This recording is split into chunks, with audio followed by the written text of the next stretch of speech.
National Unity Democratic Organization Secretary General Joseph Kawandenge, while welcoming the allocation to the Ministry of Health and Social Services, complained about the high wage bill. He argued that this would compromise the country's development drive. I have a slight problem with the issue of the Ministry of Defense. I mean, in this time of COVID, why will the Ministry of Defense really need 6 billion or so? I think they should have really cut a lot so that those resources can be channeled through to other sectors of our economy that really needs those money or that allocation of those resources. The health sectors, I'm fine with it. The education, I'm fine with it.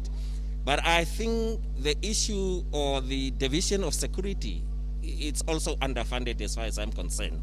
On his part, the Landless People's Movement leader, Bernard Swartboy, criticized this year's budget, saying it left the agriculture and industrialization sectors underfunded at the expense of the Ministry of Defense. Our view is get a focus on agriculture, reduce defense spending, because this is now effectively a military state where you see police and Air Force people everywhere.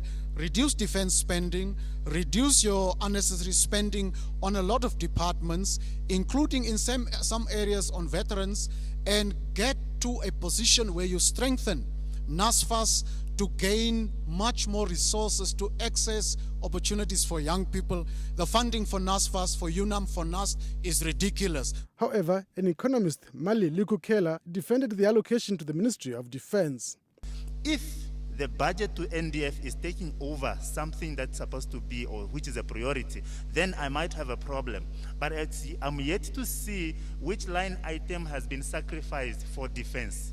Because remember, this hard-won independence and freedom that we have somehow have to be secured. But this security or this investment shouldn't be at the expense of the Minister of Education, Minister of Health, or at the expense of the youth.